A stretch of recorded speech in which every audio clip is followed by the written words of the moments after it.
You are. Yeah. Shall I go? Yeah, I'll start. Okay. Good evening to all the academicians, participants, and students. It's my pleasure to welcome you all to the very interesting session of under International Teaching Month 2021, organized by Institute of Law, Nirma University. The Institute always tries to aim to add new dimension to the legal education, and incorporating international standards is one such thing that we do. The theme of this session is human rights, intersection of pop culture and human rights. So we are very aware of the fact that media and pop culture are powerful weapons to reach a lot of people. And to do so is to be creative in a very effective manner. By way of creating a pop song or a video game can actually take up the issue to the mainstream public sphere in a different way than a conference does. So indeed, an out of the box topic. Without further delay, I would like to introduce you all to my good friend and our guest speaker for the evening, Professor Adam Dubin. Dr. Dubin is an assistant professor of law at University of Pontificia, Comillas in Madrid, Spain, where he teaches subjects related to international law and human rights. He is currently serving as the director of the LLM program in international and European business law and holding the position of an adjunct professor of development studies and human rights at New York University, Madrid. Dr. Dubin has also served as a visiting professor of comparative human rights law at the National University of West Bengal, Calcutta, the University of Strasbourg, France, the University of International Business and Economic in Beijing, China, and Catholic University in Porto, Portugal. Dr. Dubin has a scholarship focuses on human rights in the region of Sub-Saharan Africa in the year 2019. We welcome you. Before starting the session, I would like to tell all the audience that they have to keep themselves mute and please switch on your video so that there will be a better interaction between us. Our guest speaker will speak for around 45 to 60 minutes, which will be followed by a question answer session. Please direct your question into my chat box. I will do the honor of asking your question on your behalf. So I'll be asking them. Without further ado, let's begin the session. Professor Adam, you may begin the session. Yeah. So thanks very much, Professor Viksha, and really thanks to all of you for being here today. I want to extend my appreciation really to Professor Viksha, also Professor Shreya, who I've come to know quite well since I was a visiting professor at Nirma. In fact, I think you had a slightly outdated curriculum because you didn't mention that I was a professor at Nirma, also university, right? Which was the highlight of all my visiting professorships, and it's now on my CV. But I'm sorry I can't be there with everyone, but I did have the opportunity to visit Nirma last year, and it was really just an incredible an experience. And you're all very lucky, I think, to be associated with Nirma University, which, as Viksha says, I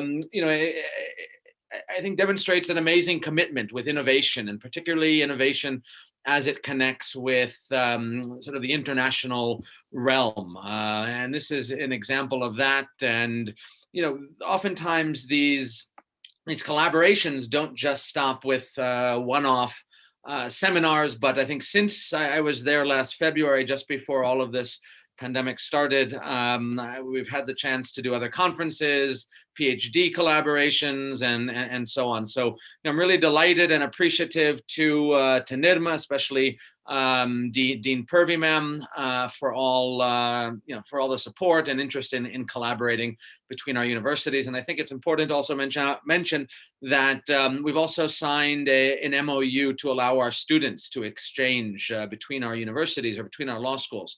So we would love to have you with us. I don't know if we can handle all 156 of you right at the same moment, but nevertheless, every semester you are welcome to come here with us, and we hope as well to send students there. So anyway, thanks again, and a big namaste to everyone. The name of my presentation, as you can see, is Human Rights Through Pop Culture, a study of race, music, and jurisprudence in the United States. As I said, thank you for inviting me. This is from last year. The idea of this seminar or this discussion is really to highlight that human rights has much broader, it goes beyond just sort of our traditional notions of human rights and the way that we think of it in terms of human rights norms and courts. But really, human rights, like every field, whether we're talking about administrative law, whether we're talking about business law, whether we're talking about other things, other areas, has tremendous intersectionality with other areas. And what I want to highlight in this class today is just how human rights intersects from a U.S. perspective with questions of race and music, starting with the time of slavery, and then advancing up to the present through rap music. So that is what we're going to do over the next 45, 50 minutes or so. If you have any questions, feel free to interrupt me, if that's okay with Anviksha. If not, we can leave the questions and discussion for the end. And one thing I would sort of urge you to do is think about how these questions also connect to other sort of intersectionalities outside of just race in America or music and race in America. You know, think about, for instance, something that I'm quite intrigued about is how Bollywood connects with human rights.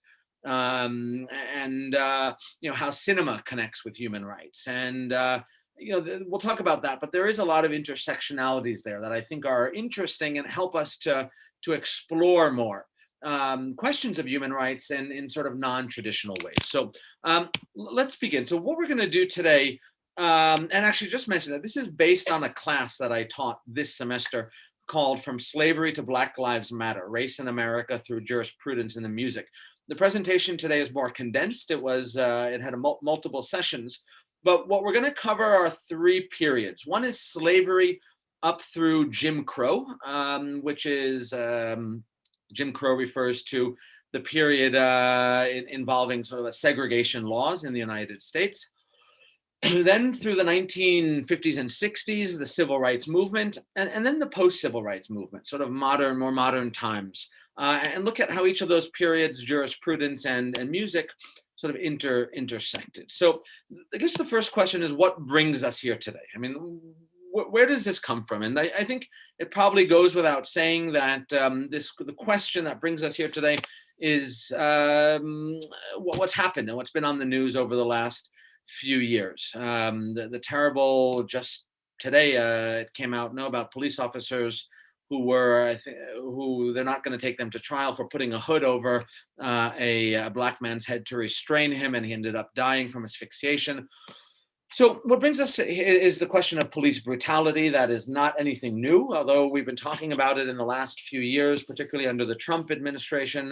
It's not something that's new. One of the earliest recorded videos was in 1991. But ultimately, all of this has given way to the Black Lives Matter movement. But again, these have been sparks that stem from the original sin of America, right? Slavery, dating back to the 1600s or so.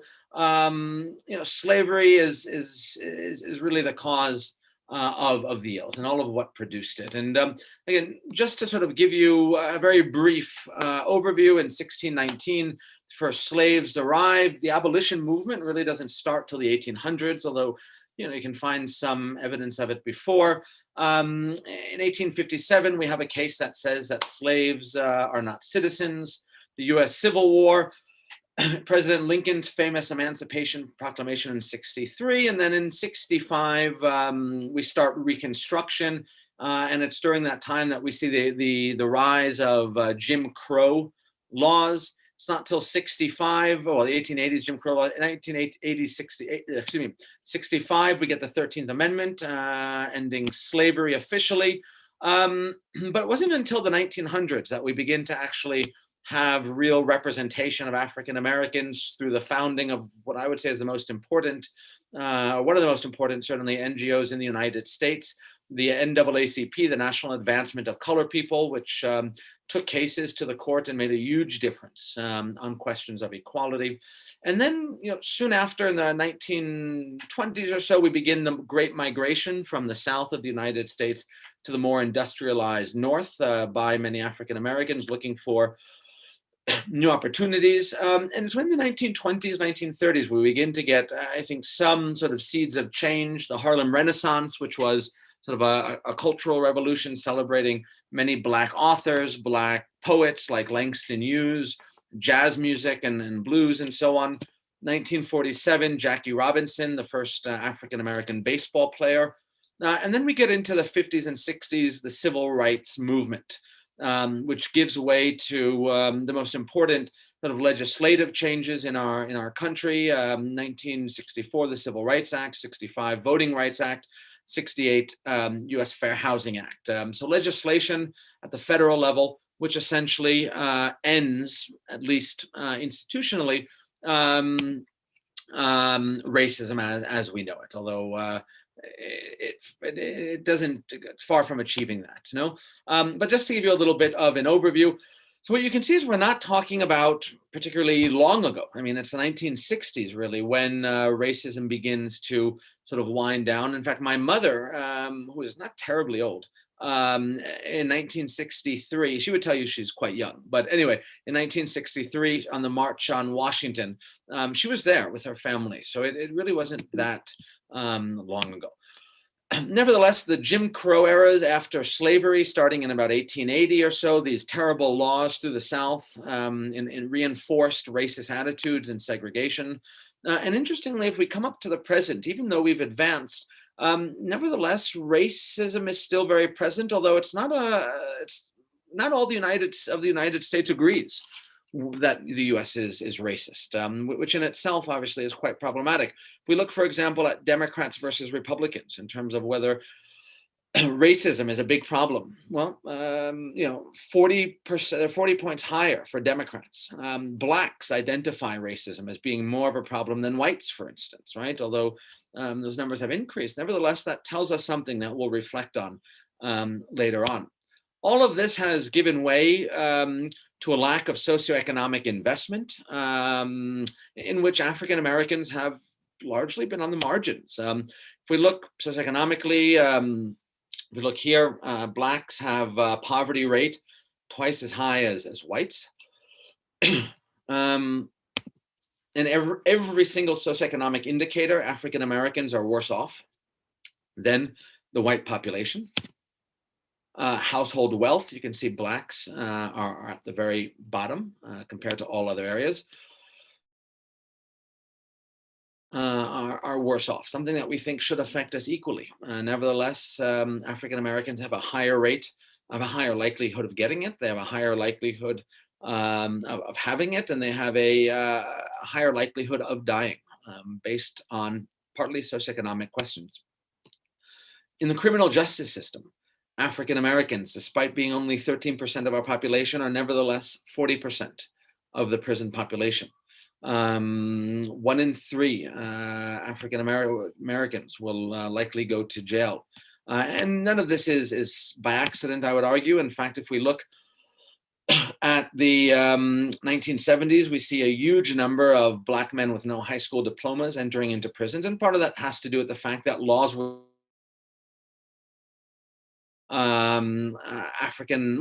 drugs that were more commonly used by African Americans.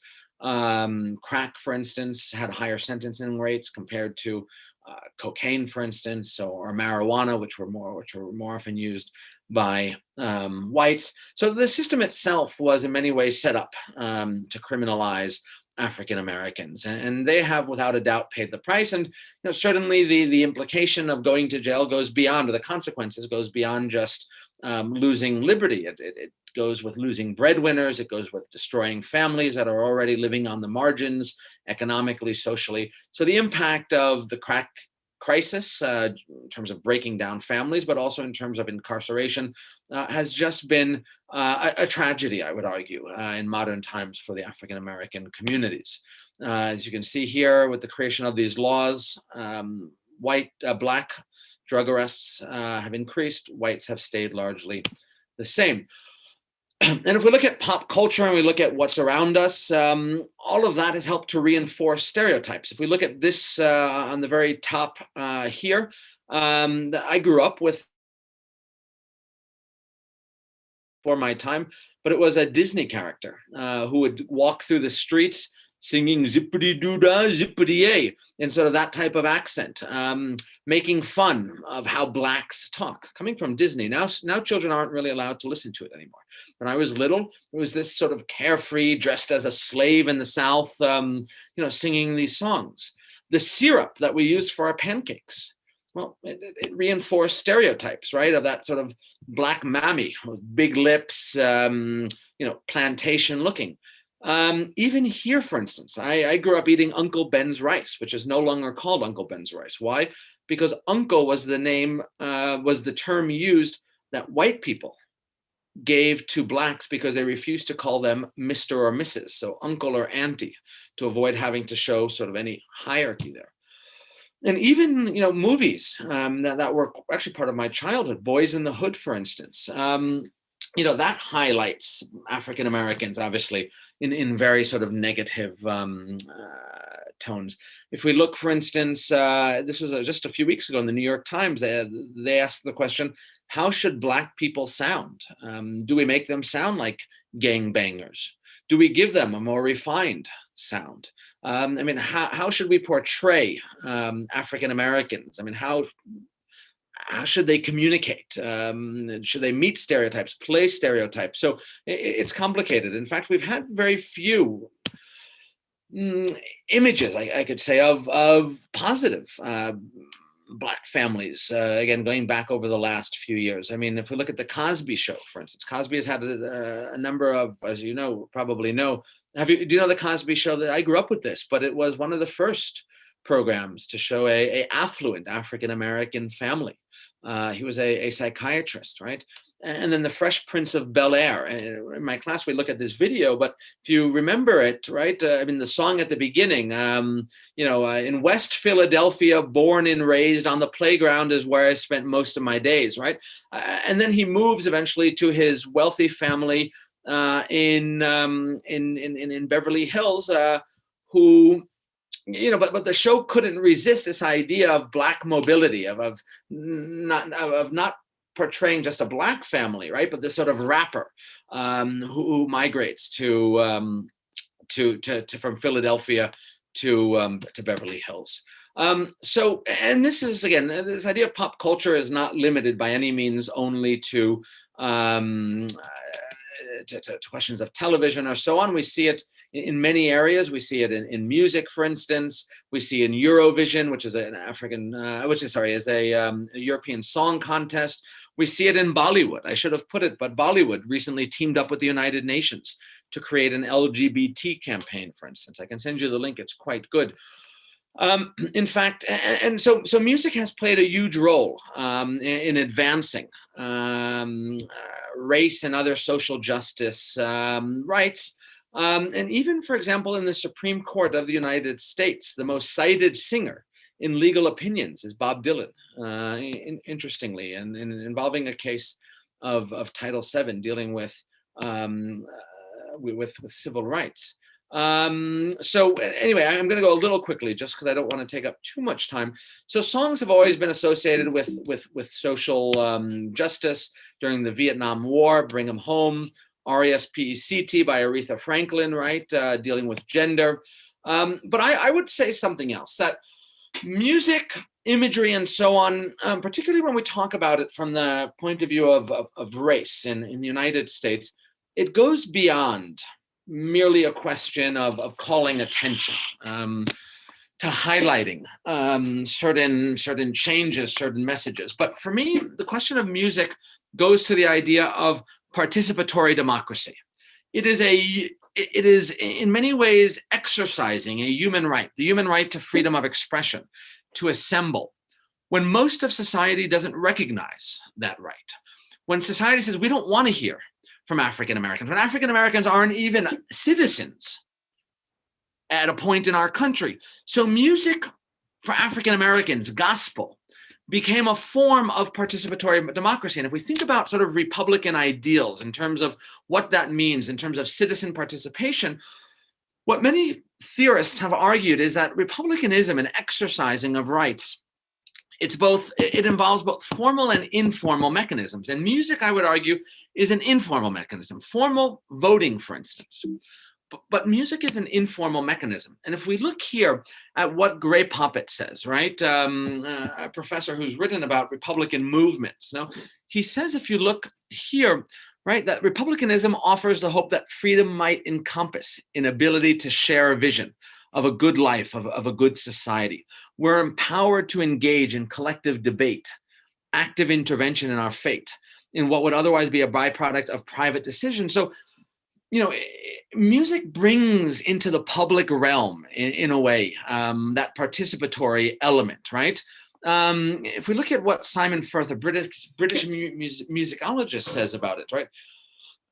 He says that music, right, it allows us to participate in imagined forms of democracy and desire, in social and sexual desires, participate in those ways. It also, through metaphors, right? Music allows us to use metaphors to kind of parse our words, to be able to transmit messages of sadness, of tragedy, of wanting, of wishing for more engagement as citizens or as people within a land. And it allows us to sort of use and poeticize our language to get across, even from Black people to white messages that could not necessarily come through in more direct terms. So where did music start? And I'm sorry, I accidentally erased the site to this, so I'll give it to you outside of class if you want. But look at what someone says. Where did American Black music start?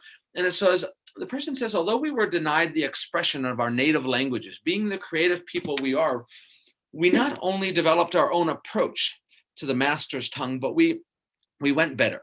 We created a nonverbal language which expressed worldly concerns as well as our spiritual ambitions. The language we created is music.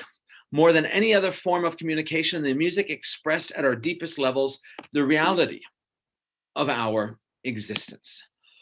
It says, American Black music originated in the culture of slaves who were systematically deprived of the more refined instruments of human expression. Slaves were forbidden to learn to read or write, and they had an opportunity for plastic expression, right? Guitars and so on. Even their musical efforts were severely circumscribed. Slaveholders who feared the use of drums and other instruments as a mean of communication. So with that, we get the gospel, what we call the Negro Spiritual, which started before the 1800s. It started in the homes of slaves on plantations, songs, we shall overcome, but songs that were later created, such as Sometimes I Feel Like a Motherless Child, songs that help to express this feeling of not belonging, of not having a land to belong to. Again, I'll give you this presentation so you can listen to all the music. We don't have the time to do it. But they talk about a life that may have at one point in Africa been safer, right? That now we're never safe from danger. We're in the demon's eye. And that was music within these churches, particularly once emancipation happened, but within slave plantations that began to create that sense of want, of wish, of pain. And more than anything, it helped to create what I would argue was indirectly the right to assemble. Music that came together, families coming together, singing songs together. It had a powerful way of creating a sense of community in a community that really wasn't allowed to have community in many ways. And all of this change towards music, towards the creation of the Negro Spiritual, of gospel, began to also parallel in 1855 in the North, the National Colored Convention, in which which African Americans began to ask for rights at a time when in 1856, in a case which deals with the question of whether an African American has standing to bring a case in federal court, the decision there says no. You are not a citizen of our land. So the music echoes that, right? This idea of feeling like a motherless child in a land. And if we look at this case in terms of, this is what a professor from Mississippi University wrote. They said the Dred Scott decision affirmed social death when it argued that all Blacks were beings of an inferior order and as such had no rights, which the white man was bound to respect. The African American response to this situation was the so-called invisible institution of the Black church, harsh harbor meetings out of sight and hearing. So what they say is that the Black church, where people sang together, the Negro Spiritual, helped to in some ways overcome the sense of marginalization, the sense of non-citizenship. And it allowed early on for that transmission in an indirect way when African Americans couldn't publish in newspapers, couldn't go out and openly protest for rights. It was the way they did it. Now, in 1861 to 65, we have the Civil War. We get the creation of the U.S. Of the 13th Amendment in 1865, which ends slavery. And then we get probably one of the most, if not the most important constitutional amendments, which was the 14th Amendment in 1868, which provides for due process and equal protection of the laws. Essentially, what we're talking about there is non-discrimination. Now, during that same time, in the 1860s, 1870s, we begin to get the creation of Juke Joints, which were taverns where African Americans would come to meet. They couldn't go to restaurants or bars where white people went, so they began to sort of gather in Juke Joints, where they began to sing and express their anger. And we begin to get music. An example of one song, which was later recreated into a more popular song, but 40 Acres and a Mule, which was also the name, or which is also the name of Spike Lee, the movie producer, his company, interestingly enough. And this music begins to ask for justice. I would say in some ways it's sort of almost an early sort of recognition of an effective remedy under law. And if we look at the song, if I'm not mistaken, I once read during the short spell I spent in school, where every slave set free was supposed to get for slaving 40 acres and a mule. Now, ain't no telling how much work was done by my ancestors under slaves' rule, but sure as hell the total's got to run at least 40 acres and a mule. So they're saying, well, what about an effective remedy? What about the compensation that we're getting? And the music of this time begins to sort of ask in an indirect way for compensation, for an effective remedy, I would interpret it as, for the pain and suffering and all of what African Americans were deprived through. Now, although there was in 1896 an important, there was in 1896 an important case which seeks to really test the 14th Amendment, equal protection, and this was a case that deals with whether an African American can sit in the same train wagon as a white male. And this person was only 1/16 Black. And the court here says no. The court here says that states essentially have the right to choose whether or not they want to integrate public spaces. And they say, in fact, it would be wrong for us to impose from the top down this idea that equal protection automatically means that there's total desegregation. They say, in fact, we should leave it up to the states to make this determination. So in many ways, a terrible loss for the African-American communities, which were seeking to increasingly desegregate public spaces. And what they do here is they create the policy of separate but equal. That is, you can keep African Americans and whites separate as long as they're supposedly equal.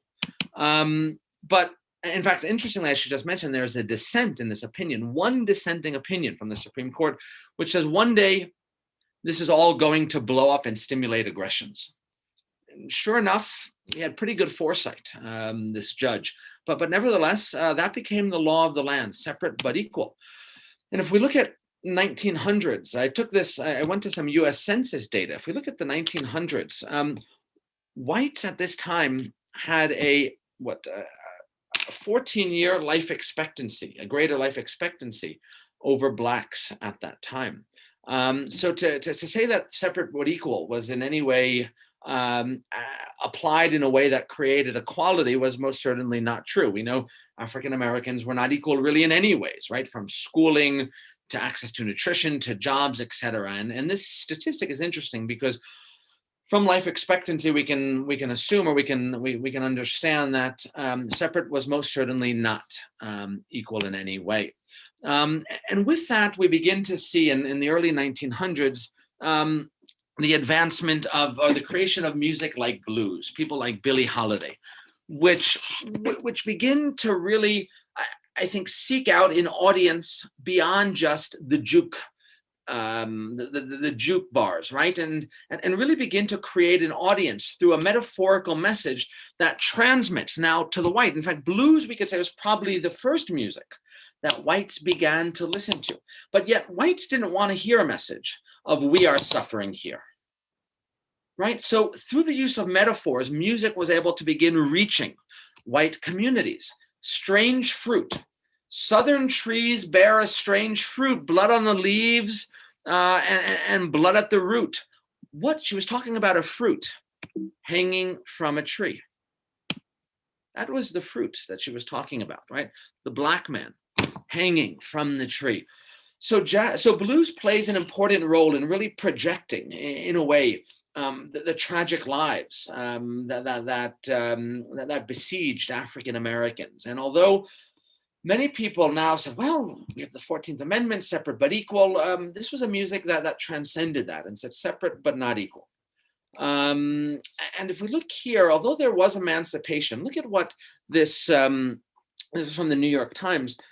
It said, the spirituals, the hopes of blacks, slaves in religious terms, in the vast disappointment that followed emancipation, right? Blues was that vast disappointment. When economic and political liberation must have seemed more unattainable than ever, blues created a discourse that represented freedom in more immediate and accessible terms. While the material conditions for the freedom about which the slaves had sung in their spirituals seemed no closer after slavery than they had seemed before, there were nevertheless distinct differences between the slaves' personal status under slavery during the post-Civil War period. So they say, look, emancipation was happening. There wasn't slavery anymore. But African Americans were still struggling. And, on one hand, we have an interesting dichotomy because, on one hand, people saw Black mobility, people like Michelle Obama's family that migrated from the South, right here, for instance. The Harlem Renaissance that was sweeping Harlem and parts of the North, celebrating people like Langston Hughes and poetry, Jackie Robinson in 47. But at the same time, African Americans were now being pushed into, not forced into, but into ghettos in the Bronx and Manhattan and Chicago. And as such, the blues represented that. Blues also, just interestingly, just to point out, blues also began representing sexual independence as well, sexual liberation, interestingly. I should just point that out, because at that time, there were very few Black screen actresses. People didn't want to talk about Black sexuality. Hollywood would not put a Black woman, and certainly in any sort of sexual way, on the screen. So music also allowed for that Black liberation, right? The right to liberty, the right to express Black sexual sentiments as well. And if we look what it says here, right? It says that blues created a tradition of openly addressing female and male sexuality. And it reveals an ideological framework that was specifically African American.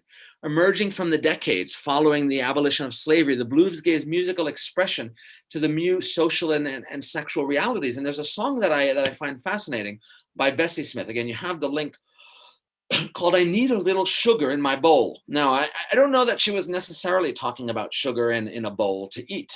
I think we can interpret this song, right? Tired of being lonely, tired of being blue. I wish I had some good man to tell my troubles, right? So again, down and out. What I want is a little sugar in my bowl. And what's interesting about this, and a student pointed this out, Is she talking about black sugar or white sugar? I don't know. Is that what she was intending to bring up? I don't know. But it raises an issue. I mean, is this a song about, you know, at this time, blacks and whites by law could not have sexual relations. There were laws throughout the South which said, and we'll talk about a case in a moment, blacks and whites could not have sexual relations. So what's she saying? Give me a little white sugar in my bowl. I don't know. But certainly it raises interesting issues, as if this is an indirect way, a use of metaphors for calling out for desegregation. I'm going to skip a little bit because I know I'm taking a while. I was going to talk about this. Jazz began then to develop in the 30s. And jazz, if we read about jazz also reflected sort of that changing integration that was happening across America, right? Increased mobility. Blacks now for the first time playing with whites, just merely symbolically, the idea of different drums, different sounds, the trumpet, a black man leading the orchestra, right? You know, if we look here, for instance, hold on, my screen is blocked. Yeah, okay, sorry. You know, even the music of Jump for Joy, right? If we look here, it's all about leaving, sort of reimagining a world without the cotton fields, right? So jazz began to sort of represent those changes, that sort of freedom where black men commanded these orchestras and white men were backup, right? It's a sort of reconceptualization of racial order in the United States. And if we look here, for instance, jazz music has created a sense of integration between, this is from one writer, people like Duke Ellington, who we just saw, right? Integration between blacks and whites in the industry, right? So it began to sort of reconfigure racial segregation. And as we advance, we begin to see some tangible changes, right? In about 48 or so, Eisenhower ended discrimination in the military. But at the same time, the reality was not favorable to blacks, right? Although there were changes, we still saw segregated schools in the South, lunch counters, people being barred from going in and exercising their citizenship. So on one hand, we have citizenship, right? Blacks were now citizens under the Constitution. Blacks were feeling a sense of migration, but at the end of the day, census data told us that blacks were still in terribly marginal situations. We finally get the civil rights movement in the 1950s and 60s, asking for more tangible change, not change that just we begin to see socioeconomic migration, but where we begin to see real change, civil rights legislation. And what they do in this is they begin to take back the use of what we call freedom songs, right? So listen to what Martin Luther King explains in 1965, right? He says, you know, that civil rights activists sing the freedom songs today for the same reason the slaves sang them, because we too are in bondage and the songs add hope to our determination. So they begin to reconceptualize the African-American situation. And it's no longer just about being down and out, but it's about calling it bondage, right? It's about we are still not out of slavery. Yeah? And they begin taking songs, Amazing Grace, and other We Shall Overcome, right? As a way of creating, if we look at the image there, that again, that sense of assembly, that idea of unit, that right to assembly, they begin exercising it through that movement. And that music played an extremely powerful song. At the same time, we begin to see some desegregation happening. We have Brown versus the Board of Ed in 1954, which desegregated the schools. Again, you have the actual jurisprudence here, but they begin appealing through the jurisprudence to the need for socioeconomic advancement, which clearly was not happening on any significant level. The idea that there's no reason anymore to segregate blacks and whites in schools. And with that, we begin to get the advance of Motown music. Yeah, Motown music, which even interestingly, there were race records and then regular records. Race records were Black people's songs. So even in the music industry, we have separate. But this also begins to sort of highlight that sort of change that's taking place. If we look here at Berry Gordy, who created Motown, what they say about him was that this idea of Motown wasn't just new music, that again paralleled the civil rights movement in many ways. which was more about that sort of more solemn song of slavery and taking us out of bondage. But at the same time, we also have parallel music which is more about Black expression, Black capitalism, right? And that change that's also taking place. Songs like Sam Cooke's "What a Wonderful World It Would Be," reimagining what America could look like now, and say, look, don't know much about history, saying, look, yeah, we still don't have history, right? But what a wonderful world it could be, right? Imagine what it could be if things were advancing. So again, it begins to sort of aid in a way. Motown begins to sort of intersect with the civil rights movement and helping the population. And Motown was probably that connected to more white population than any other music, blues or jazz. You know, my family, my parents were dancing to Motown, right? Or my grandparents in the clubs of New York City. So it became a pop culture music that wasn't just something to dance to, but it was now reconceptualizing what a wonderful world it could be. And that change is going to come, as Sam Cooke says, right? The song actually there's a song, a change is going to come. And in 1964, 65, and 68, we get federal legislation, which begins actually putting in place the changes that Martin Luther King was asking for. And even to the point, and we'll come back to this later, we begin to see the introduction of affirmative action programs, right? Which I know in India exist as well for scheduled castes. And here, Martin Luther King at a speech at Howard University, he makes an interesting point. He says, you do not take a person who for years has been hobbled by chains and liberate him and bring him to the starting line of race and say, hey, you're free to compete now. So the government begins heeding the call of Martin Luther King and the civil rights movement. And again, the music at this point, if we look at it, it's much more optimistic. That change is going to come, to the United States. Through the courts, through the Warren Courts of the Chief Justice in 1967, they strike down miscegenation laws in the South, which prevented Blacks and whites from marrying or from having sexual relations. And I just want to point out the trial court. It's an amazing thing. The trial court, in agreeing with the laws of Virginia, says Almighty God created the races, white, black, yellow, Malay, and red, and he placed them on separate continents. And but for the interference with this arrangement, there would be no cause for such marriages. I mean, it's powerful language, right? To think that in 1967, a judge in Virginia was saying, this law is perfectly fine. Blacks and whites and yellows, Malays and reds should not marry. That it was artificial integration. I mean, just a powerful statement. Anyway, I'll give you this so you can see it, but eventually the court says, if we look at the bottom here, they cite another case. They say, we cannot conceive of a valid legislative purpose which makes the color of a person's skin the test of whether his conduct is criminal offense or not. They say, we can't understand why this should happen.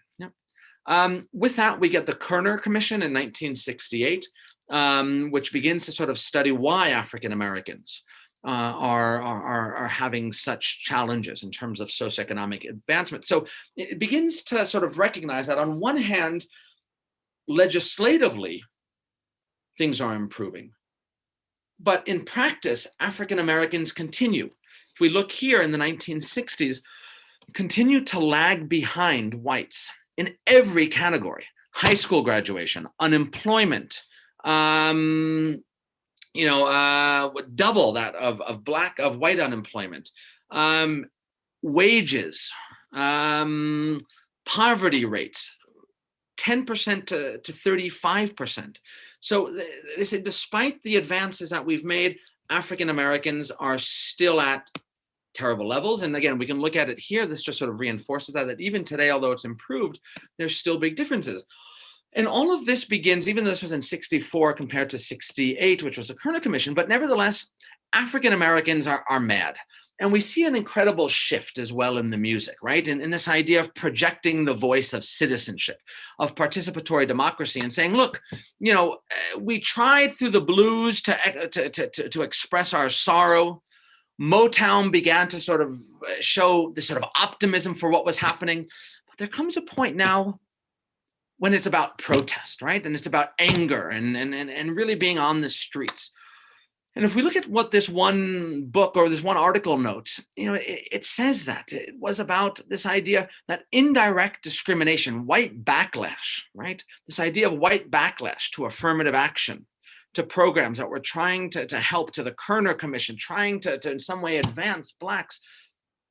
There was a backlash against that. There was a renewed racism in the United States. And all of this began to generate a more militarized form of music that began demanding, in a way, Black recognition. Songs like this, I'm Black and I'm Proud, right? Songs by Nina Simone, which some people say became the Black Anthem, which was used by the Black Panthers, which was a militarized and violent form of protest, right? I ain't got no, saying, look, I ain't got no education, I ain't got no this, she goes, but I have Black identity, right? I got me. I got my hands, I got my feet, I got my lips, I got my hair. I don't have hair, but she did. It's about talking about, look, Black identity, Black militancy, right? I ain't got no, but I got me physically. Marvin Gaye, sexual healing, we know about, but what's going on? My brother, he's partly talking about Vietnam, but saying, look, my brothers and sisters are dying on the streets. What is going on in this world in which we live? Hold on one second. We get, for example, this, which is a spoken song, The Revolution Will Not Be Televised. And this, when you listen to it, it's a creepy song, but it says, look, we Black people, we're going to have the revolution. It's not going to be televised. You're not going to have time to react, but we are going to be on the streets fighting violently, right? You will not be stay at home, brother. You will not be plug in. You will not be able to lose yourself on Skag and skip out beer during commercials. The revolution will not be televised. It is going to take over, is essentially what this says. And with that, it begins, again, I'm sort of jumping a little bit. My class, we spend more time with it, but just, I know in the sake of time, but change isn't happening. This was the Bronx in the 1970s, children on a garbage dump in a ghetto. And look at what this author says. It says, I think what Black Power did and what hip hop would pick up on later was move away from the sort of passive sense of suffering, right? It was no longer about passive suffering. We shall overcome. Hip hop is much more active, more aggressive, right? So again, the music, even before hip hop, the sort of music like Nina Simone, it begins to shift away from passive suffering, right? And it begins to be much more militant. Hip hop and this type of music, the revolution is going to come, is much more political. The language is political and so on, right? And hip hop, if we look at this, this is from an article, I think of the Atlantic, but it says across the country, young Black people have erupted with the violent anger that King himself had seen boiling over in slums. So legislative change, judicial change, but clearly change was not going to come, right? Motown, which was somewhat optimistic about it. And they call it, James Baldwin, the writer, the powdered keg of generations waiting to just break out.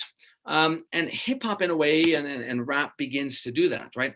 Hip hop was different. There weren't just aesthetic choices or even simply musical concepts. The power of the Negro spirituals and the old songs in the vein of Sam's Cook is going to come came at least in part from the fact that even in moments of singular musical brilliance, they helped orient people and deal with struggle.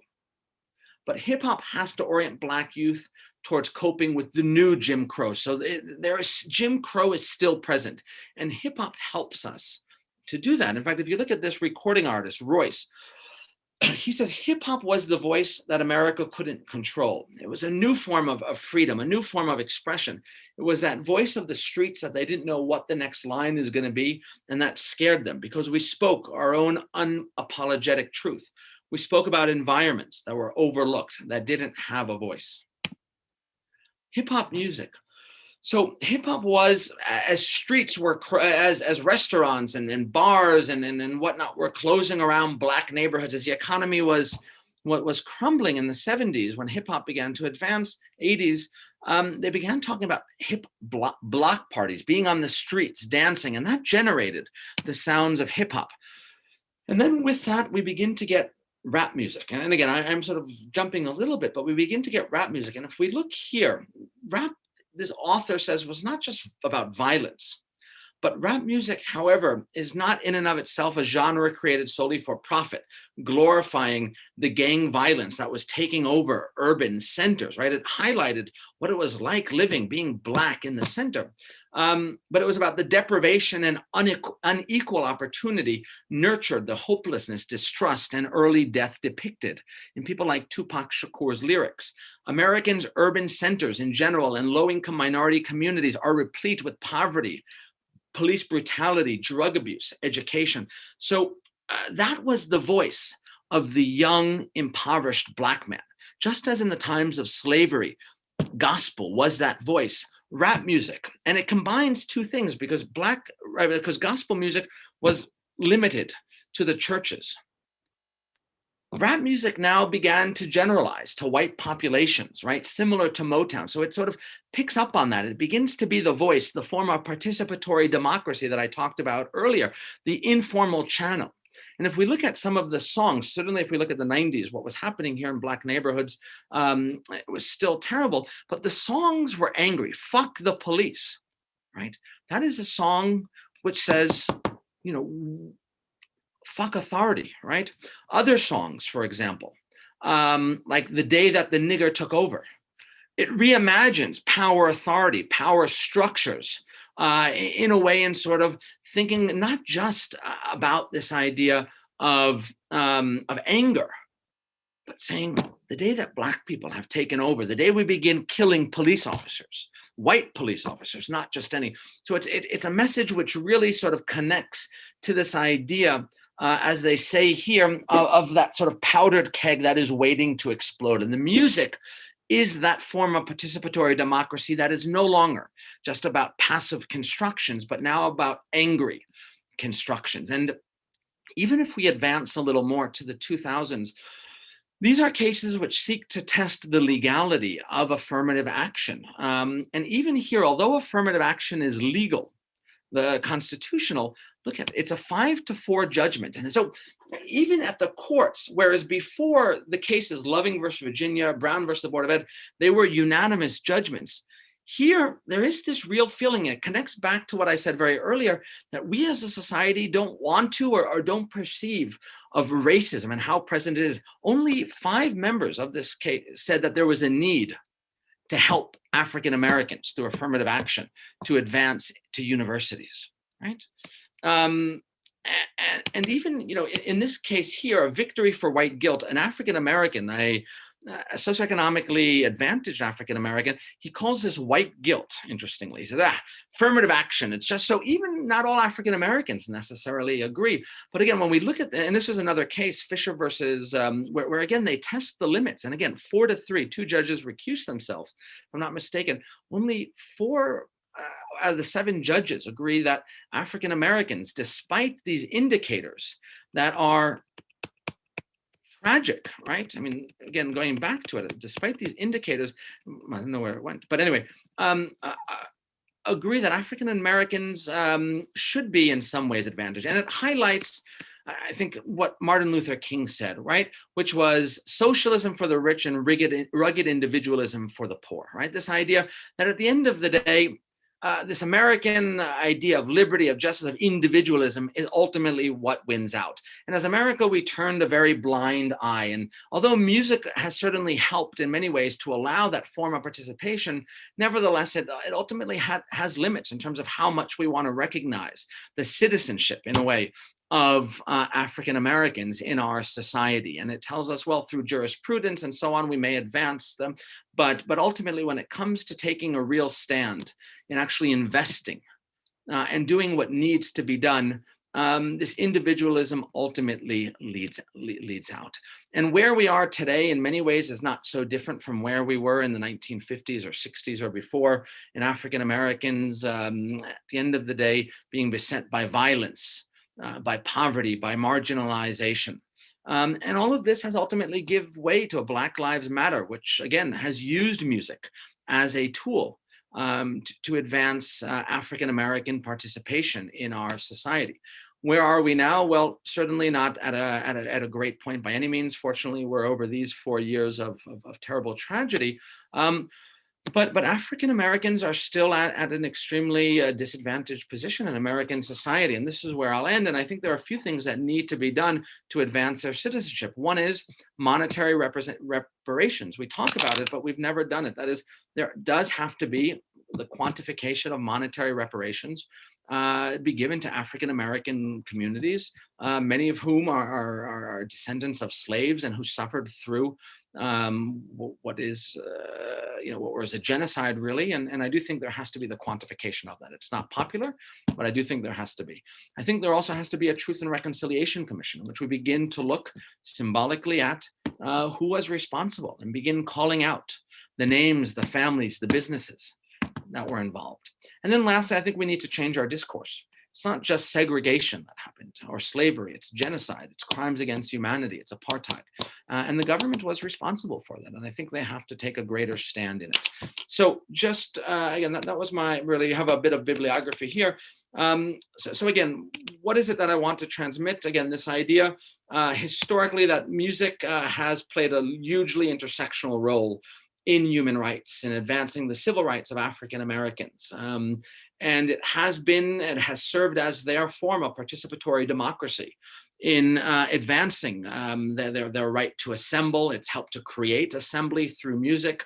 It's helped to send a message, to transmit a message to white communities. And it's helped them to cope in many ways with their own struggles of being denied, not necessarily institutionally, but societally, full participation and full participation and citizenship in American society. So it has been sort of the key to social justice, or at least to helping to advance social justice in the United States. So I end there.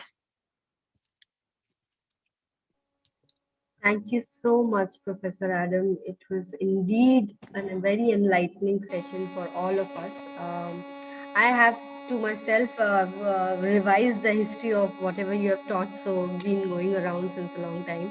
I have one question. I have got a few questions from some faculty members as well. I would like to ask, looking at the Bollywood, and you being one of the fans of Bollywood, I can say from this for sure that uh, the pop culture has also played a very vital role. Unconsciously and consciously, these biases are here in India as well.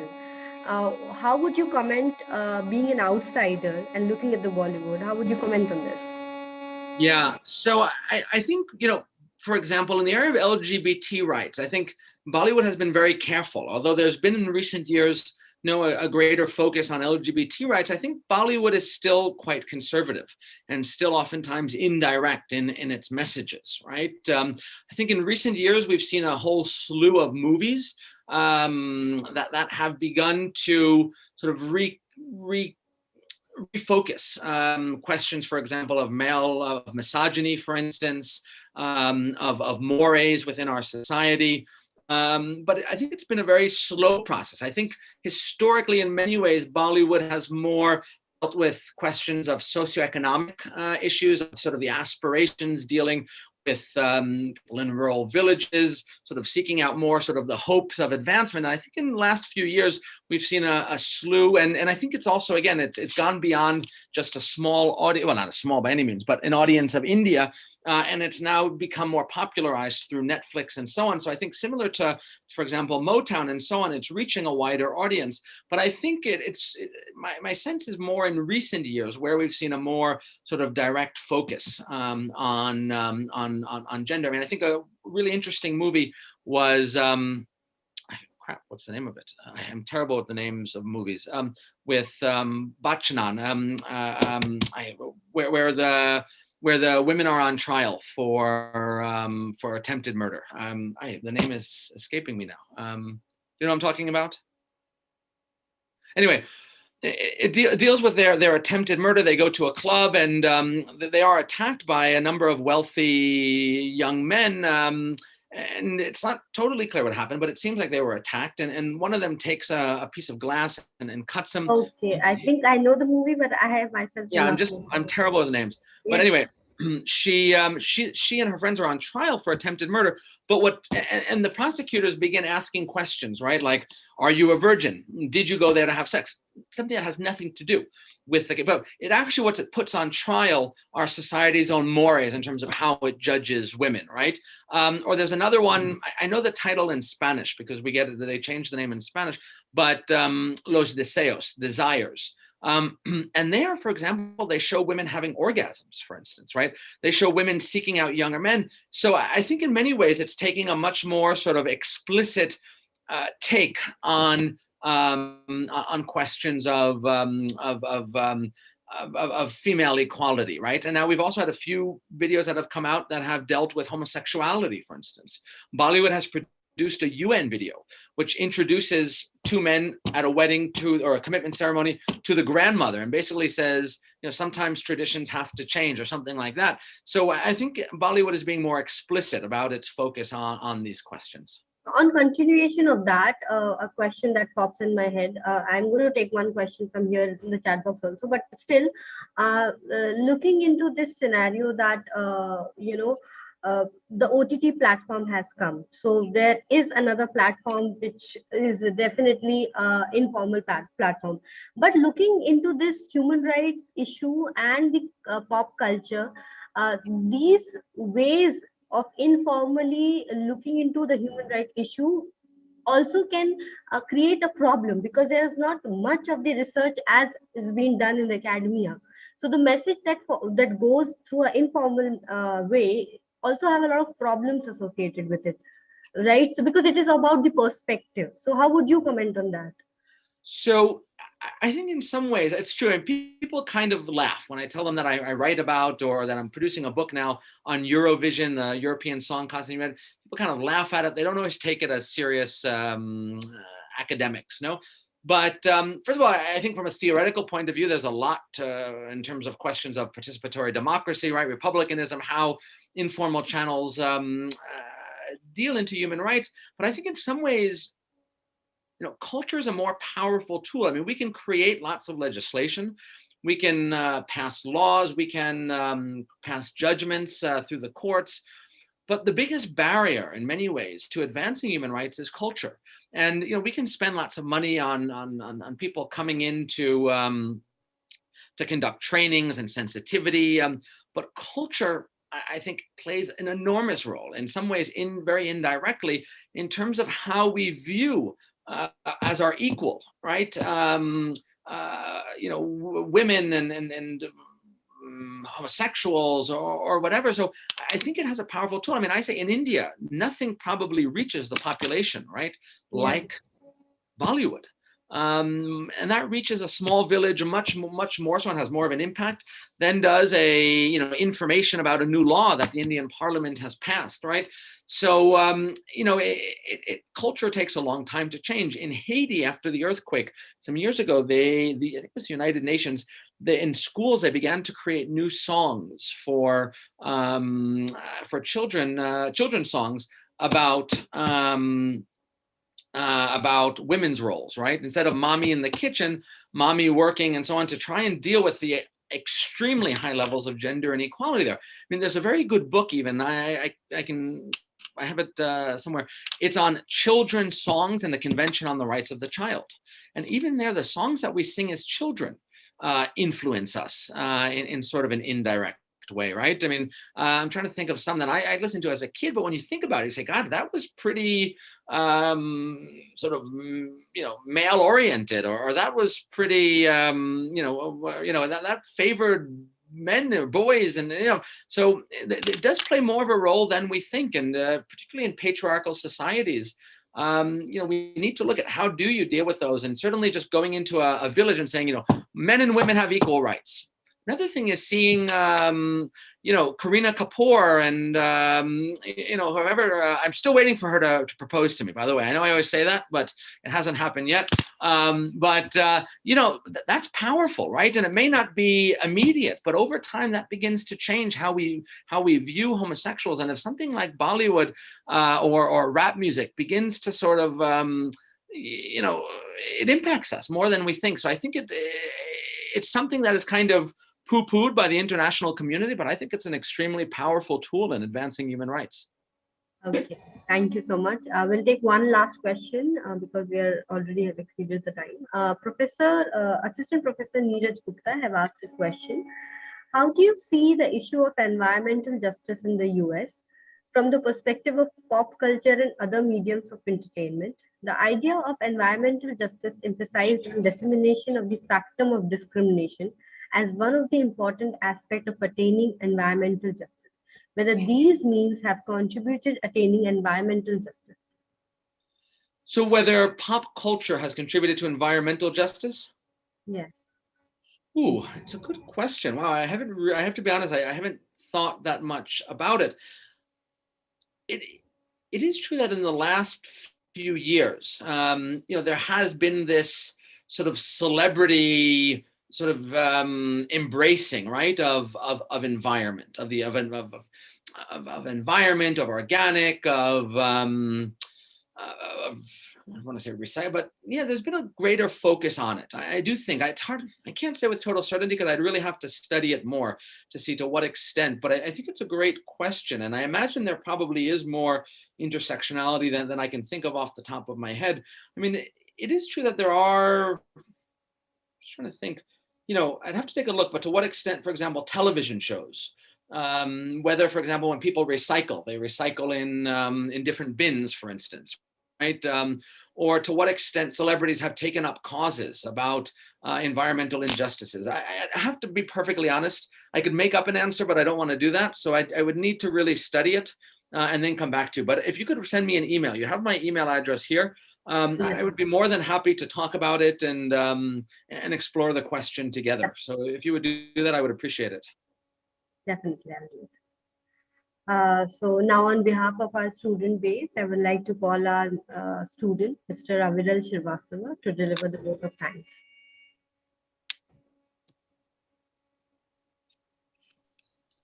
Good evening, all. As all good things come to an end in life, so is the session. On behalf of Institute of Law, Nirma University, I take this opportunity to propose the vote of thanks to those who have directly and indirectly contributed to the session as organized by Institute Dubin for making an excellent presentation. We are really enlightened with your presence and knowledge, sir. I would like to express my sincere gratitude to our Dean, Mrs. Purvi Pokharial, for her enthusiastic support. A special thanks to Ms. Anviksha Pachauri for moderating this session, and other teaching and non-teaching staff for their unflinching support and coordination. Moreover, our heartfelt thanks to our students for their active participation. With these warm words, I would like to reach to an end to this vote of thanks. Thank you. Thank you so much, Professor Adam. Thank you for taking your time. No, my pleasure. My pleasure. Thank you for having me. I hope I found it interesting. I went a little quickly, but hopefully, again, the main ideas. No, it just definitely reached to the audience. And more than anything, thank you to the IT people at our university, because we almost didn't have this because there was an IT issue here, but it was solved on time. So anyway, I wish everyone, great health and to you and your families during these difficult times. I hope sooner rather than later the vaccine gets to all of us. And we can all get back to life as we know it. But in the meantime, we have music, we have movies, we have Netflix and good books. So we can use that also as a way of helping us get through this. And again, use that to also think about how it intersects with these interesting questions. Maybe you will see some students of ours into your campus soon. Yes, please come. And I hope at some point I can get back to Nirma as well and to Ahmedabad, which is always wonderful. And same to you, Anviksha. If you ever want to come to Ashria, you ever want to come to Spain, we would love to have you. We've been planning since long, so I'm going to do this at least. Okay, and good night. Thank you. Thank you so much. Thank you. Have a great one.